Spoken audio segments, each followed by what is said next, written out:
अस्सलामुअलैकुम dear students. जो आज का हमारा टॉपिक है वो है science as a collaborative field.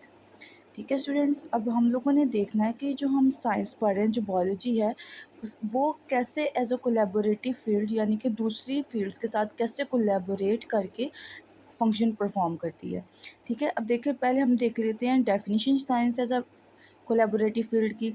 तो क्या है, science is a collaborative field in which researcher from various disciplines यानी कि वेरियस फील्ड से रिलेटेड जो रिसर्चर्स होते हैं या साइंटिस्ट होते हैं वो इकट्ठे काम करते हैं। ठीक है, work together to solve a complex problem को सॉल्व करने के लिए।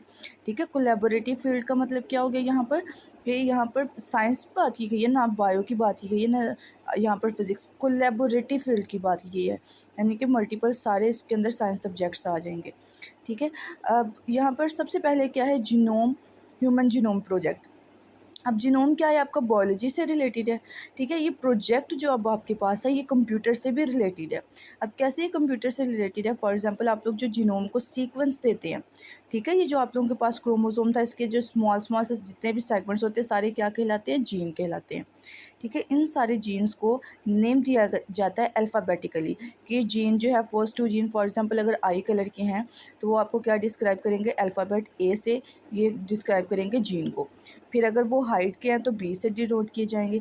इस तरह से क्या होता है कि आप लोग जीनोम को सीक्वेंस देते हो। इसके लिए आप लोगों को क्या यूज़ करना पड़ता है, कंप्यूटर यूज़ करना पड़ता है। आज आप लोगों को सारी चीज़ें कहाँ पर अवेलेबल हैं, कंप्यूटर में अवेलेबल है, इंटरनेट पे मौजूद है सारा कुछ।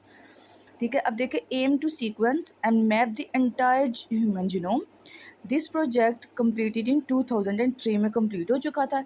It involve the researcher from various disciplines. अब कौन कौन से रिसर्चर्स इसमें इन्वॉल्व हुए थे, बायोलॉजी के भी, ठीक है, क्योंकि बायो से रिलेटेड है, जेनेटिक्स के। अब जेनेटिक एक अलग फील्ड है जिसमें सिर्फ जीन्स को स्टडी किया जाता है।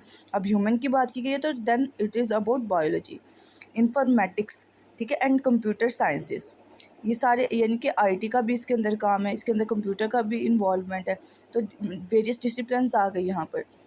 ठीक है, सेकंड है हमारे पास क्लाइमेट चेंज रिसर्च। अब क्लाइमेट चेंज रिसर्च में क्या होता है, इसमें भी कोलैबोरेशन होती है काफ़ी डिसिप्लिन्स की, यानी काफ़ी फील्ड्स की। फॉर एग्जांपल अब देखिए क्लाइमेट है तो यहाँ पर क्या आ जाएगा, एटमॉस्फेरिक साइंसेज से रिलेटेड रिसर्चर्स आ जाएंगे, इकोलॉजी से रिलेटेड, क्योंकि ये आपका इकोसिस्टम की बात है, इन्वायरमेंट जिसमें आप लोग एबायोटिक फैक्टर्स को स्टडी करते हैं। इकोनॉमिक की बात कर देंगे क्योंकि आप लोगों के इन्वायरमेंट में प्लांट्स भी मौजूद हैं। एंड सोशियोलॉजी, क्योंकि सोसाइटी की बात की जा रही है। तो मल्टीपल डिसिप्लिन इन्वॉल्व हो गए किसमें, क्लाइमेट चेंज रिसर्च के अंदर। ठीक है, इसी तरह से स्टूडेंट मल्टीपल्स ऑफ डिसिप्लिन एक सिंगल फील्ड के अंदर जब कोलैबोरेट करते हैं उसको आप बोलते हैं science as a collaborative field.